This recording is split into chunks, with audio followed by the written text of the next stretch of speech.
నమస్కారం వార్తలకు స్వాగతం. ముందుగా ముఖ్యాంశాలు. బీజేపీ రాష్ట్ర అధ్యక్షుడు కిషన్ రెడ్డి ప్రెస్ మీట్, పలు అంశాలపై వివరణ. Gudivada Amarnath press meet, TDP నేతలపై ఫైర్. బీజేపీ రాష్ట్ర అధ్యక్షుడు కిషన్ రెడ్డి మీడియా సమావేశం నిర్వహించారు. ఈ సందర్భంగా పలు అంశాలపై ఆయన మాట్లాడారు. గెలిచినటువంటి అసెంబ్లీ స్థానాలలో కూడా మరి ఓటింగ్ పర్సంటేజీ కాంగ్రెస్కి తగ్గింది. కాంగ్రెస్కి వేసినటువంటి ఓట్లు గత శాసనసభ ఎన్నికల్లో మరి ఈ ఎన్నికల్లో అనేక స్థానాల్లో భారతీయ జనతా పార్టీకి అసెంబ్లీలలో తీసినట్లయితే బీజేపీకి బలం పెరిగింది. కాంగ్రెస్ను మరొక దిక్కు బీఆర్ఎస్ను కాదని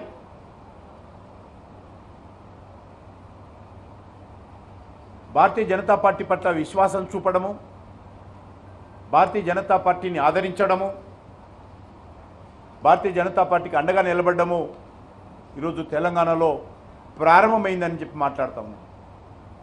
ఎన్నికలు భారతీయ జనతా పార్టీ బలపడడానికి తెలంగాణలో ఒక ఆరంభం మాత్రమే. ఈరోజు తెలంగాణలో భవిష్యత్తు భారతీయ జనతా పార్టీది అనేటువంటి విశ్వాసం ఈరోజు అన్ని వర్గాల ప్రజల్లో, విద్యావంతులు, మేధావులు, కవులు, కళాకారులు కూడా వ్యక్తం చేస్తూ ఉన్నారు. వారి అంచనాలకు అనుగుణంగానే గత 10 సంవత్సరాలలో నరేంద్ర మోడీ గారి నేతృత్వంలో సుమారు 10 లక్షల కోట్ల రూపాయల అనేక రకాల అభివృద్ధి కార్యక్రమాలు కానీ, సంక్షేమ కార్యక్రమాలు కానీ తెలంగాణ రాష్ట్రంలో కేంద్ర ప్రభుత్వం ఖర్చు చేయడం జరిగింది. ఆ రకంగా తెలంగాణలో మరి నరేంద్ర మోడీ గారి ప్రభుత్వము చేపట్టినటువంటి అనేక రకాల అభివృద్ధి కార్యక్రమాలు కానీ ఈరోజు దానికి సంబంధించినటువంటి ఫలితం స్పష్టంగా కనిపిస్తూ ఉంది. మేము 8 సీట్లలో గెలిచాము, మరొక 6-7 సీట్లలో సెకండ్ ప్లేస్లో వచ్చాము. ముఖ్యంగా ముఖ్యమంత్రి గారి జిల్లా, ముఖ్యమంత్రి గారి అసెంబ్లీ కొడంగల్ ఉన్నటువంటి పార్లమెంట్ కాన్స్టిట్యున్సీని కూడా ఈరోజు భారతీయ జనతా పార్టీ గెలుచుకోవడం జరిగింది. ముఖ్యమంత్రి గారు ఆ జిల్లాలో అనేక రకాల బెదిరింపులు, మా అభ్యర్థి డీకే అరుణ గారి పైన వ్యక్తిగతమైనటువంటి మరి అన్పార్లమెంటరీ లాంగ్వేజ్తో ఆమెను విమర్శించడము, అనేక రకాల కోట్లాది రూపాయలు ఖర్చు పెట్టడము, అధికార దుర్వినియోగానికి పాల్పడము, భారతీయ జనతా పార్టీ కార్యకర్తలను బెదిరించడము, ఇవన్నీ చేసినప్పటికీ కూడా మరి ఆయన సొంత జిల్లా, ఆయన సొంత అసెంబ్లీ ఉన్నటువంటి పార్లమెంట్ కాన్స్టిట్యున్సీలో కాంగ్రెస్ పార్టీని ఓడించి ప్రజలు భారతీయ జనతా పార్టీకి పట్టం కట్టడం జరిగింది. అదేవిధంగా ముఖ్యమంత్రి గారి సొంత పార్లమెంట్ కాన్స్టిట్యున్సీ ఏదైతే గతంలో మల్కాజ్గిరి నుంచి గెలిచారో ఆ మల్కాజ్గిరిలో కూడా ఈరోజు భారతీయ జనతా పార్టీ సుమారు 4 లక్షల ఓట్ల మెజార్టీతో బీజేపీ జెండా పాతడం జరిగింది.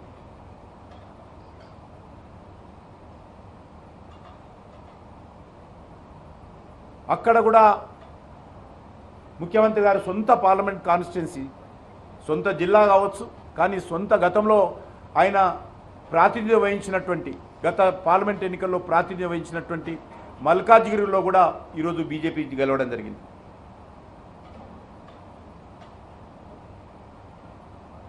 మీకు అందరికీ తెలుసు, మాజీ ముఖ్యమంత్రి గారు ప్రాతినిధ్యం వహిస్తున్నటువంటి గజ్వేల్ కానీ, మాజీ ముఖ్యమంత్రి గారి రాజకీయ ఆరంగేట్రానికి కీలక పాత్ర పోషించినటువంటి సిద్దిపేట కానీ, బీఆర్ఎస్ కంచుకోటగా ఉన్నటువంటి మెదక్ పార్లమెంట్లో కూడా ఈరోజు 100 కోట్ల రూపాయలు బీఆర్ఎస్ పార్టీ ఖర్చు పెట్టినప్పటికీ కూడా మరి అక్కడ కూడా ఈరోజు బీజేపీ విజయం సాధించడము తెలంగాణ రాష్ట్ర రాజకీయాలలో భవిష్యత్ ఏ రకంగా ఉండబోతుందో సంకేతం ఇవ్వడం జరిగింది.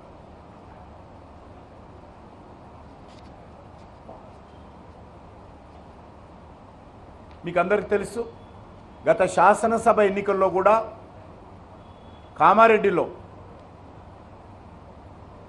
సిట్టింగ్ సీఎంను, అవుట్ గోయింగ్ సీఎంను, లేకపోతే సిట్టింగ్ సీఎంను, ఇన్కమింగ్ సీఎంను కూడా ఓడించిన విషయాన్ని కూడా ఈ సందర్భంగా నేను మనవి చేస్తా ఉన్నాను.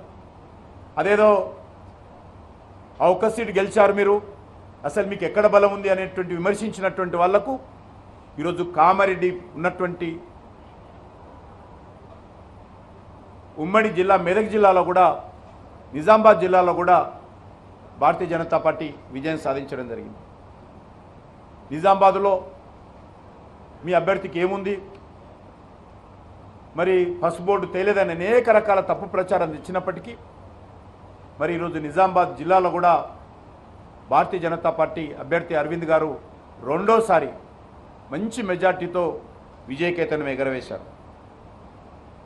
మీకు అందరికీ తెలుసు, కాంగ్రెస్ పార్టీ ఎన్నికల్లో పూర్తిగా తొండి ఆట ఆడింది.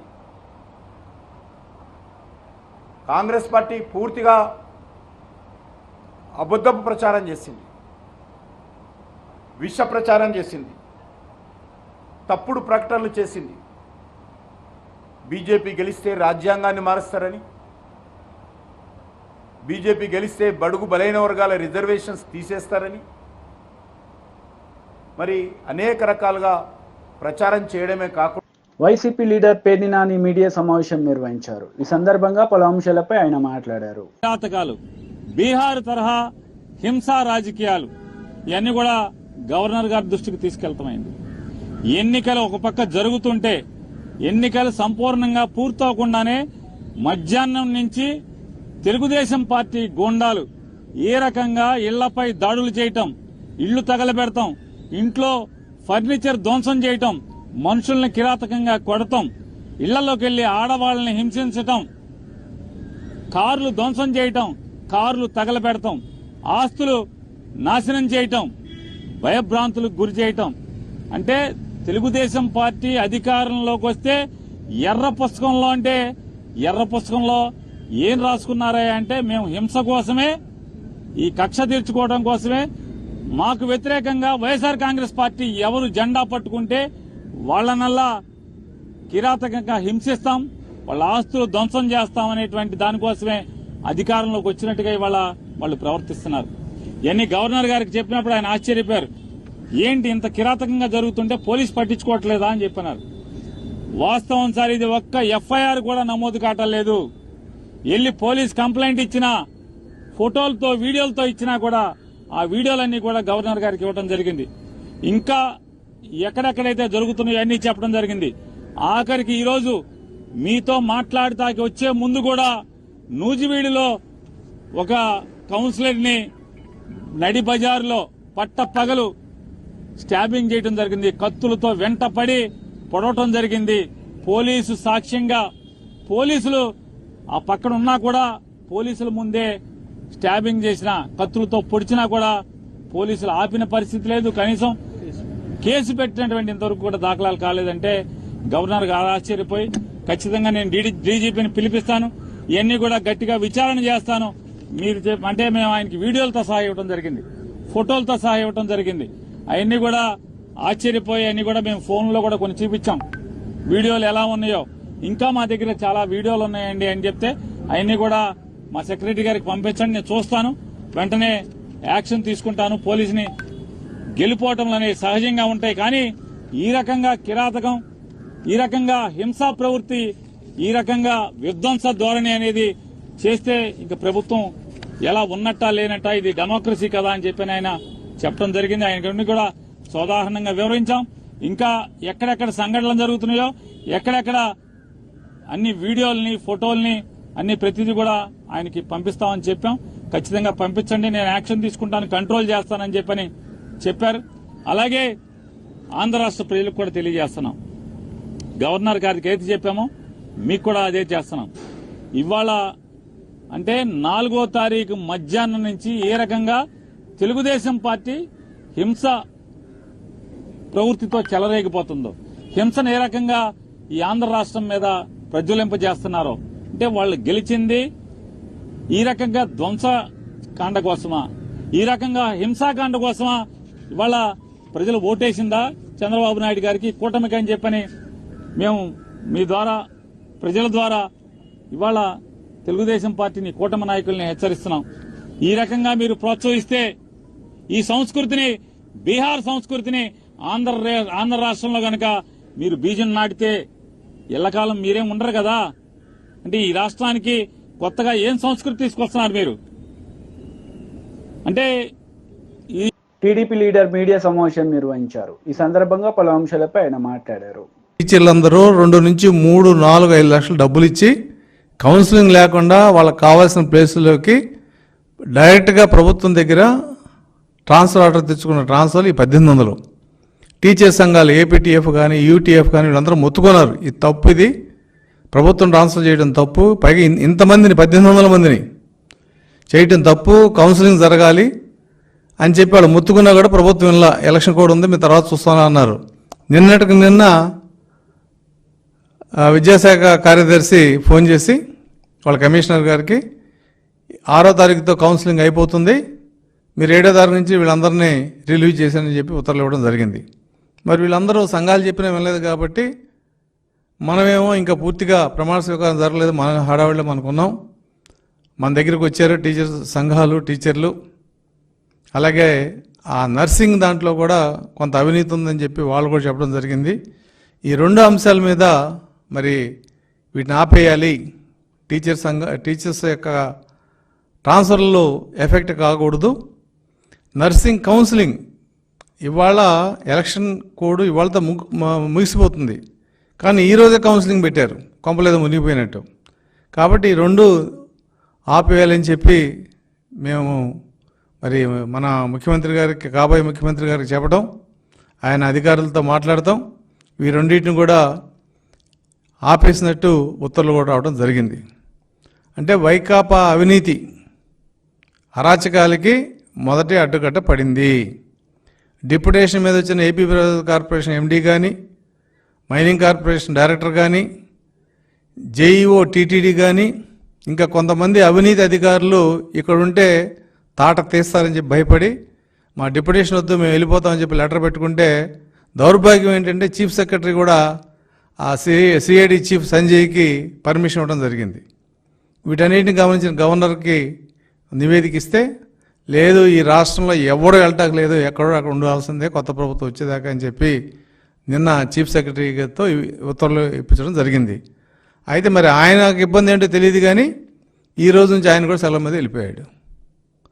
అంటే గత ప్రభుత్వంలో చేసిన అరాచకాలు, అవినీతి, లేదంటే వైలేషన్, రూల్స్ వైలేషన్, ఈ 3 చూస్తేనే ఇంత పెద్ద పెద్ద చేపలన్నీ బయటపడ్డాయి. అసలు మేము ప్రభుత్వంలోకి వచ్చి వీళ్ళ అవినీతి అంతా బయటికి తీస్తే ఫస్ట్ ఈ 5 సంవత్సరాలు వీళ్ళ అవినీతి మీద ఎంక్వైరీ చేయడం సరిపోద్దంత అవినీతి చేసింది గత ప్రభుత్వం. అయితే ఇక్కడ ఒక విషయం చెప్పదలుచుకున్నాం, పనిష్మెంట్ ఫర్ హెరాస్మెంట్ ఖచ్చితంగా ఉంటుంది. మేమేమి టీడీపీ వైసీపీలాగా హెరాస్ చేయం ఎవరిని, కానీ హెరాస్ చేసిన వాళ్ళకి పనిష్మెంట్ ఇవ్వకపోతే అది టీడీపీ ప్రభుత్వం చేతకంతనంగా ఉంటుంది. కాబట్టి డిప్యుటేషన్ మీద వచ్చిన అధికారుల కథ, ఈ ట్రాన్స్ఫర్ డబ్బులు తీసుకున్న ట్రాన్స్ఫర్లు ఇందులో, ఎందుకంటే అందరూ వైసీపీ టీచర్లే. వైసీపీ ప్రభుత్వం ఎవరికి పని అవుద్ది? తెలుగుదేశం టీచర్కి పని అవ్వదు, వైసీపీ టీచర్కే పని అవుద్ది. పైగా డబ్బు అవినీతి 2 లక్షల నుంచి 3 లక్షలు ఒక్కొక్క టీచర్ దగ్గర వసూలు చేశారు ఆ మినిస్టర్ పేషీలో. అలాగే నర్సుల కౌన్సిలింగ్ అంటే వాళ్ళకి ట్రైనింగ్ ఇచ్చింది, ప్రభుత్వమే ట్రైనింగ్ ఇచ్చింది, అది రూల్స్లో ఉంది. బీఆర్ఎస్ లీడర్ మీడియా సమావేశం నిర్వహించారు. ఈ సందర్భంగా పలు అంశాలపై ఆయన మాట్లాడారు. 2024 పార్లమెంటు ఎన్నికల్లో జరిగినప్పుడు వచ్చినటువంటి ఓటింగ్ ఎంత అంటే 84,000. ఇప్పుడు అక్కడ డిఫరెన్స్ ఎంత వచ్చిందంటే 23,000 ఓట్లు తగ్గిపోయినాయి. ఈ ఓట్లు ఎవరికి పడ్డాయి అంటే బీజేపీకి పడ్డాయి. అవయవదానం ఎక్కడ జరిగింది? మరి కొడంగల్లో జరిగిందా అని అడుగుతా ఉన్నా. రెండో అంశము, మీ సొంత ఊరిలో కొండారెడ్డిపల్లె విలేజ్లో మీ సొంత ఊర్లోనే బీజేపీకి మెజార్టీ పెరిగింది. అంటే బీజేపీని గెలిపించడానికి పరోక్షంగా కాంగ్రెస్ పార్టీ సిద్ధమైందని అనుకోవాలి కదా. మరి ఇక్కడ ఒక ముఖ్యమంత్రే కాదు, ఇప్పుడు ఉన్నటువంటి మొత్తం మంత్రుల లిస్టు తీసిన నేను. మీరు అధికారంలోకి వచ్చి 6 నెలలు అయింది. 6 నెలల తర్వాత రెఫరెండం అయిపోతున్నటువంటి ఎలక్షన్కి ఏం జరగాలి? మీ పాలన మంచిగుంటే, మీ ప్రజాపాలన బాగుంటే, మీరు బాగా చేస్తే మీకు ఓట్ల పర్సెంట్ పెరగాలి. మీకేమైంది? ఇలా మంత్రులలో మొత్తం అదే జిల్లాకు సంబంధించినటువంటి జూపల్లి కృష్ణారావు గారు మంత్రి, కొల్లాపూర్ నుంచి పోటీ చేసిండు. అసెంబ్లీ ఎన్నికల్లో 93,000 వచ్చినాయి. ఇప్పుడు పార్లమెంట్ ఎన్నికల్లో 77,000 వచ్చినాయి. డిఫరెంట్ ఎంత వచ్చింది? 16,000 తగ్గింది. పొన్నం ప్రభాకర్ గారు మంత్రి, కరీంనగర్ జిల్లా, హుస్నాబాద్కి వెళ్ళి పోటీ చేస్తే 1,00,000 ఓట్లు వచ్చినాయి. ఇప్పుడు ఎంత వచ్చింది? 79,000 ఓట్లు వచ్చినాయి. డిఫరెంట్ ఎంత వచ్చింది? 21,000 తగ్గినాయి. శ్రీధర్ బాబు గారు మంత్రి నుంచి పోటీ చేసిండు. 1,03,000 ఓట్లు వచ్చినాయి. ఇప్పుడు ఎన్ని వచ్చినాయి? 77,000 ఓట్లు వచ్చినాయి. ఎన్ని ఓట్లు తగ్గినాయి? 26,000 ఓట్లు తగ్గినాయి. పొంగులే శ్రీనివాసరెడ్డి గారు మంత్రి, ఖమ్మం పాలేరు నుంచి పోటీ చేసిండు. అసెంబ్లీ ఎన్నికల్లో 1,28,000 ఓట్లు వచ్చినాయి. ఇప్పుడు ఎన్ని వచ్చినాయి? 1,20,000 ఓట్లు వచ్చినాయి. 8,000 తగ్గినాయి. తుమ్మల నాగేశ్వరరావు గారు ఖమ్మం నుంచి పోటీ చేసిండ్రు. 1,36,000 వచ్చినాయి. ఇవాళ ఎన్ని వచ్చినాయి? 36,000 నుంచి 20,000 అంటే 10,000 తగ్గినాయి.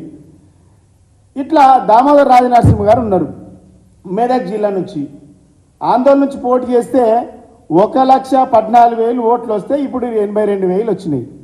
ఇప్పుడు డిఫరెంట్ ఎంత వచ్చింది? 32,000 తగ్గినాయి. మీ వడ్లూరు లక్ష్మణ్ విప్పు ధర్మపూర్ ఎమ్మెల్యే గారు 23లో పోటీ చేస్తే 91,000 వచ్చింది. ఇప్పుడు 57,000 వచ్చింది. అంటే 34,000 ఓట్లు తగ్గిపోయినాయి. ఆది శ్రీనివాస్ గారు వేములవాడ ఎమ్మెల్యే 71,000 వచ్చింది. ఇప్పుడు పార్లమెంట్లో 36,000 ఓట్లు తగ్గినాయి. అంటే 35,000 ఓట్లు తగ్గిపోయినాయి.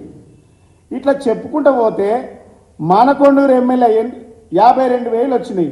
ఇప్పుడు 44,000 వచ్చినాయి. అంటే 8,000 తగ్గింది. ఇట్లా చెప్పుకుంటూ పోతే లిస్ట్ ఉంది నా దగ్గర. మొత్తం 18 నుంచి 20 నియోజకవర్గాలలో మీ ఓటు ఎవరికి ట్రాన్స్ఫర్ అయిందంటే బీజేపీకి ట్రాన్స్ఫర్ అయింది. ఇలా మా గురించి మాట్లాడే నైతిక హక్కు లేదు మీకు. ఇలా మీరు 6 నెలల పరిపాలన బాగలేదు కాబట్టే గుడివాడ అమర్నాథ్ మీడియా సమావేశం నిర్వహించారు. ఈ సందర్భంగా టీడీపీ నేతలపై ఆయన విరుచుకుపడ్డారు. దాంట్లో ఏదన్నా లోటుపాట్లు ఉన్నప్పుడు డెఫినెట్గా వారి తరఫున మాట్లాడేటువంటి ప్రయత్నం, ఆ కార్యక్రమం కూడా మేము చేసేటువంటి బాధ్యత తీసుకుంటామని చెప్పి తెలియజేస్తూ ఉన్నాం. సో ఈ రకమైనటువంటి ప్రక్రియలో ఒక ప్రధానమైనటువంటి అంశం, ముఖ్యంగా వైఎస్ఆర్ కాంగ్రెస్ పార్టీకి చెందినటువంటి క్యాడర్లో, అంటే నా వరకు ప్రభుత్వంలో పనిచేసినటువంటి మంత్రిగా, శాసనసభ్యుడిగా ఇవన్నీ చేసినప్పటికీ, అంటే నా వరకు ఎన్నికల్లో కనిపించినటువంటి ఒక లోపం, వైఎస్ఆర్ కాంగ్రెస్ పార్టీలో ఉన్నటువంటి కార్యకర్తలు, ఎందుకంటే వ్యవస్థలో తీసుకొచ్చినటువంటి మార్పుల్లో జగన్మోహన్ రెడ్డి గారు ముఖ్యమంత్రిగా వారు తీసుకున్నటువంటి నిర్ణయాలు, వ్యవస్థలో తీసుకొచ్చినటువంటి మార్పులు, ఈ సంస్కరణలో భాగంగా వైఎస్ఆర్ కాంగ్రెస్ పార్టీ కార్యకర్తల్ని వారికి ఇవ్వాల్సినటువంటి గౌరవం ఇవ్వలేకపోయామేమో అన్నటువంటి ఒక ఆలోచన నాకు వ్యక్తిగతంగా, నేను ఎన్నికల్లో ప్రచారం చేసినప్పుడు కానీ లేదా మంత్రి హోదాలో నేను పనిచేసినటువంటి సందర్భాల్లో కానీ కార్యకర్తలతో మాట్లాడినప్పుడు కానీ ఉన్నటువంటి మాట, రాష్ట్ర వ్యాప్తంగా ఉన్నటువంటి మాట వాస్తవం. కార్యకర్తల్ని, అంటే వాలంటీర్ వ్యవస్థ, సచివాలయ వ్యవస్థ, గ్రామాల్లో పారదర్శకత తీసుకురావాలి, పాలనలో పారదర్శకత తీసుకురావాలి, శాచురేషన్ పద్ధతిలో ప్రతి ఒక్కరికి మంచి చేయాలి. ఎక్కడ కూడా తెలుగుదేశమా లేకపోతే వైఎస్ఆర్ కాంగ్రెస్ పార్టీయా, లేకపోతే ఇంకో పార్టీయా అనేటువంటి చూడకూడదు. అంటే ఒకవేళ మన పార్టీ నాయకులు అయితే ఆ పరిస్థితుల్ని దానికి ఏదన్నా తావిస్తారేమో అనేటువంటి ఒక ఆలోచనతో ముఖ్యమంత్రి గారు ఆ రోజు ఈ వ్యవస్థను తీసుకొచ్చి మార్పులు తీసుకొచ్చేటువంటి క్రమంలో వైఎస్ఆర్ కాంగ్రెస్ పార్టీ కార్యకర్తలను కాస్త నెగ్లెక్ట్ చేశాం అనేటువంటి మాటను అంగీకరించాల్సినటువంటి అవసరం ఉంది. వ్యవస్థలో మార్పులు తీసుకొచ్చేటువంటి దాంట్లో నాయకత్వాన్నో కార్యకర్తలను నెగ్లెక్ట్ చేయాలనేటువంటి ఉద్దేశం కాదు.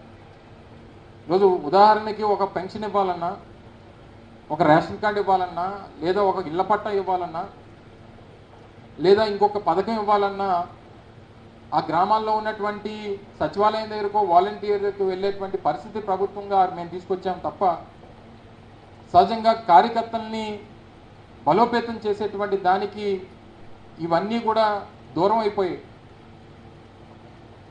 ఎందుకంటే పూర్వం రోజుల్లో ఒక పెన్షన్ కావాలన్నా, ఒక రేషన్ కార్డు కావాలన్నా, ఒక పథకం కావాలన్నా, ఒక ఇళ్లపట్ట కావాలన్నా గ్రామాల్లో ఉన్నటువంటి నాయకత్వం దగ్గరికి వచ్చేవారు ప్రజలు, గ్రామాల్లో ఉన్నటువంటి నాయకుల దగ్గరికి వచ్చేవారు.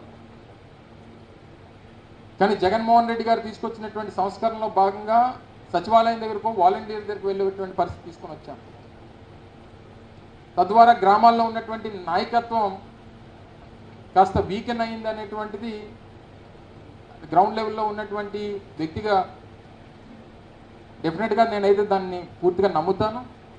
సో డెఫినెట్గా కార్యకర్తల తాలూకా, ఎందుకంటే 2019లో వైఎస్ఆర్ కాంగ్రెస్ పార్టీ గెలవడానికి 2009లో రాజశేఖర రెడ్డి గారు మరణించిన తర్వాత 10 సంవత్సరాల పాటు ప్రజల్లో పోరాటం చేసి అనేక ఇబ్బందుల్ని ఎదుర్కొని 10 సంవత్సరాల్లో పార్టీని ఈ స్థాయికి తీసుకుని వచ్చి 2019లో ఒక గొప్ప మెజారిటీతో జగన్మోహన్ రెడ్డి గారు అధికారంలోకి వచ్చినటువంటి దానికి కారకులైనటువంటి వారు, పునాదులైనటువంటి వారు. డెఫినెట్గా ఆ కార్యకర్త వైఎస్ఆర్ కాంగ్రెస్ పార్టీ కార్యకర్తలు ఏ రకంగా పార్టీకి పునాదులుగా ఉన్నటువంటి వారిని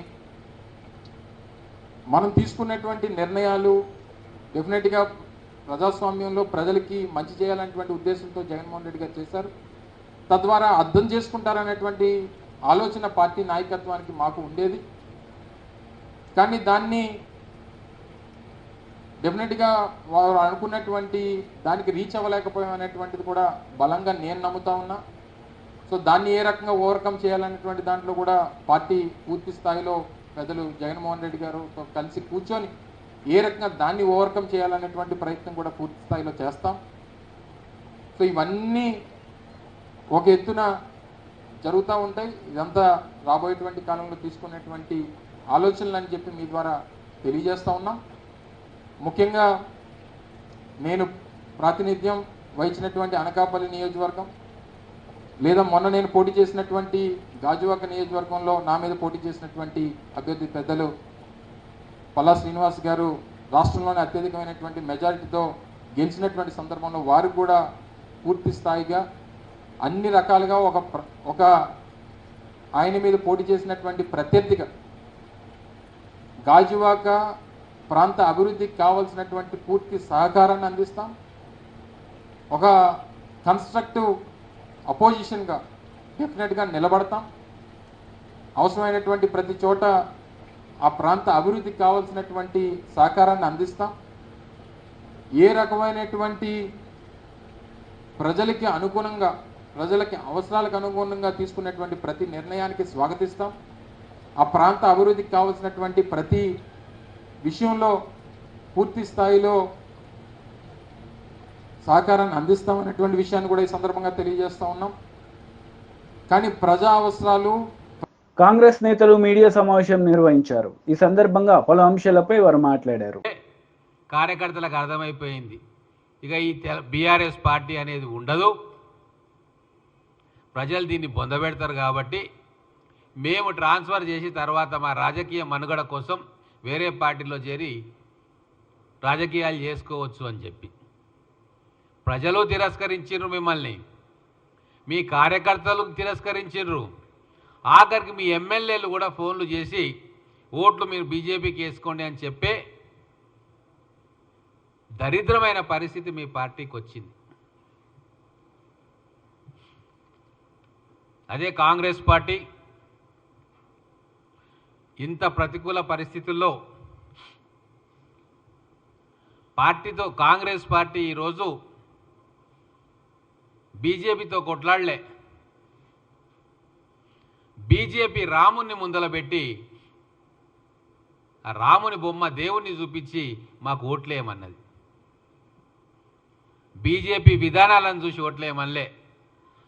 10 ఏళ్లలో బీజేపీ చేసిన మంచిని చూసి వాళ్ళ కార్యక్రమాలను చూసి ఓట్లు అడగలే. రాముల వారి అక్షింతలను ఇంటింటికి పంచి ఈ అక్షింతలను మొక్కి రాముని చూసి ఓటేయమన్నది. ఇది ప్రజాస్వామ్యంలో దౌర్భాగ్యం. అయినా సరే తెలంగాణ ప్రజలు కాంగ్రెస్ పార్టీకి ఓట్లేసి గెలిపించిండ్రు. అలాగే 65 స్థానాల్లో మాకు ఆధిక్యతనిచ్చిండ్రు. అసెంబ్లీ స్థానాల్లో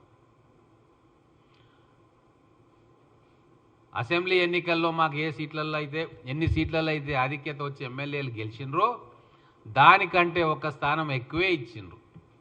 బోనస్గా కంటోన్మెంటు ఎమ్మెల్యే స్థానాన్ని కూడా కాంగ్రెస్ ఖాతాలో వేసిండ్రు. అంటే బీఆర్ఎస్ పార్టీ కుట్రలు చేసిన వాళ్ళ ఓటును మొత్తం కూడా వాళ్ళ ఎమ్మెల్యేలే బీజేపీకి ట్రాన్స్ఫర్ చేసిన ఒక అధర్మ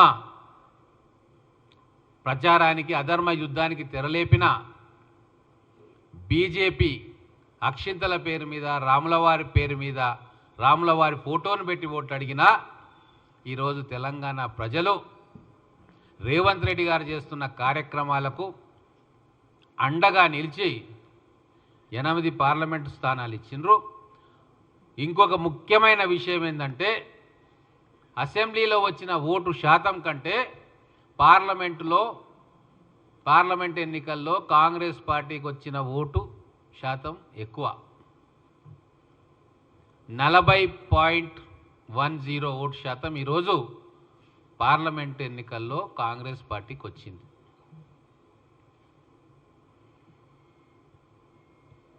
కాబట్టి ఇదే విధంగా భవిష్యత్తులో కూడా కాంగ్రెస్ ప్రభుత్వం పనిచేయబోతా ఉంది. ప్రజల కోసం పనిచేసే ప్రభుత్వం ఖచ్చితంగా మున్ముందు ఇంకా ప్రజల విశ్వాసాన్ని చూరగొనే కార్యక్రమాలు చేస్తుంది. ముఖ్యంగా బీజేపీ పార్టీ నాయకులకు కూడా ఒక హితవు చెప్పదలుచుకున్నా. నోరుంది కదా అని నోరు బారేసుకోకండి. మీది బల్పు కాదు వాపు అనేది తెలంగాణ ప్రజలందరికీ కూడా తెలుసు. పార్లమెంట్ ఎన్నికల్లో మీకు ఎక్కువ ఓట్లు వస్తాయి. అదే అసెంబ్లీకి స్థానిక సంస్థలకు వస్తే చతికిల పడతారన్న విషయం ఇప్పటి నుంచి కాదు. మాట్లాడుతున్న వాళ్ళు నిన్నమన్నా బీజేపీలో చేరిరేమో.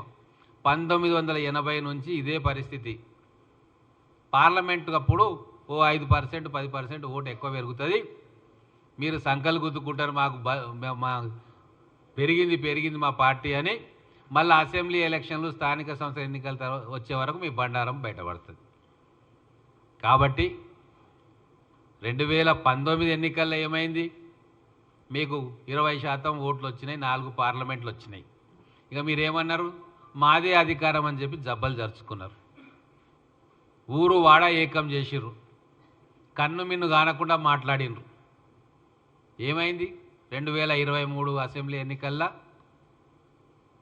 చతికిల పడ్డారు. 13.90 ఓటు శాతం వచ్చింది.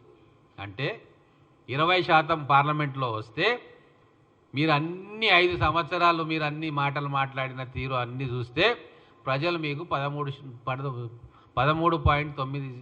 వార్తలు ముగించే ముందు ముఖ్యాంశాలు మరోసారి. బీజేపీ రాష్ట్ర అధ్యక్షుడు కిషన్ రెడ్డి ప్రెస్ మీట్, పలు అంశాలపై వివరణ. Gudivada Amarnath press meet, TDP నేతలపై ఫైర్. ఈ వార్తలు ఇంతటితో సమాప్తం. తిరిగి ప్రసారమయ్యే వార్తలు మళ్ళీ కలుద్దాం. అంతవరకు సెలవు. నమస్తే.